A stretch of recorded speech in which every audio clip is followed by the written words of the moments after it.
গতবার চলে আসছিলাম এখানে জীবন সঙ্গী খুঁজছিলাম, কিন্তু পাওয়া যায় না। যদি পছন্দ করে আর পারিবারিকভাবে আমরাও কথা বলে দেখবো।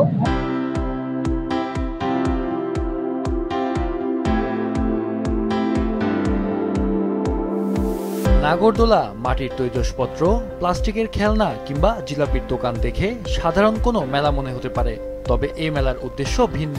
কারণ মেলায় খোঁজা হয় পছন্দের জীবনসঙ্গী। শুনতে অবাক লাগলেও এমন মেলার দেখা মেলে দেশের উত্তরের জেলা দিনাজপুরে।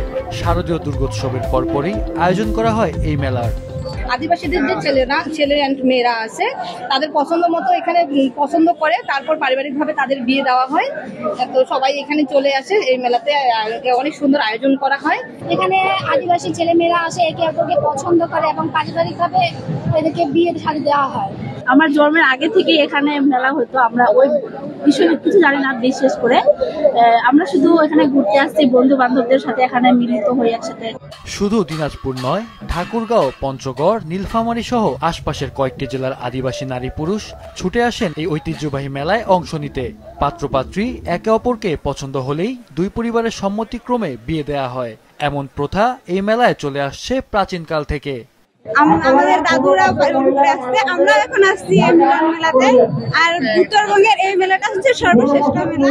দেখতেছি এবং ঘুরতেছি, এই মেলার মধ্যে দেখতেছি অনেক সুন্দর মেলা হচ্ছে।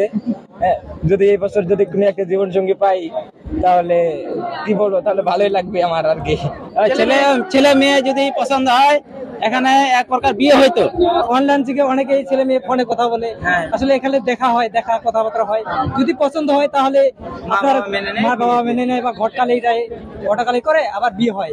মিলিয়ন অফার ওয়ালটন ফ্রিজ কিনে পেতে পারেন 20 লক্ষ টাকা, রয়েছে কোটি কোটি টাকা নিশ্চিত উপহার।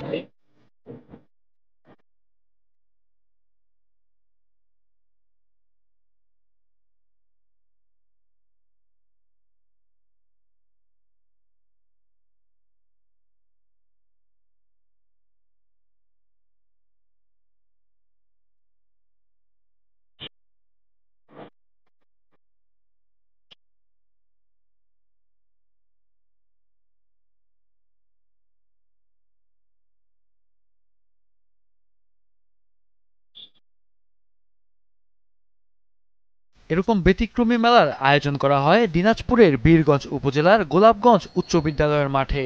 আগে এই মেলার নাম বউ মেলা হলেও এখন পরিবর্তন করে রাখা হয়েছে আদিবাসী মিলন মেলা। স্থানীয়রা বলছেন এই মেলা সেখানকার 200 বছরের পুরনো ঐতিহ্য। আগে ছিল বউ মেলাই, তবে এখন এটাকে বউ মেলা বাদ দিয়ে এটা মিলন মেলা, আদিবাসী মিলন মেলা হিসাবে রূপান্তরিত হয়ে গেছে।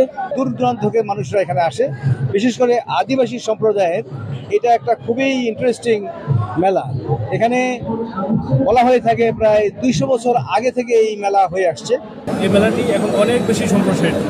এখানে সনাতন ধর্মাবলম্বী লোকজন আসেন। এখানে আদিবাসী তথা এই বৃহত্তর দিনাজপুরে প্রায় 20টি নৃতাত্ত্বিক জাতিগোষ্ঠী বসবাস করে, তারা সকলে এখানে আসেন। তারা তাদের যে ঐতিহ্যবাহী যে সংস্কৃতি সেগুলো প্রদর্শন করেন।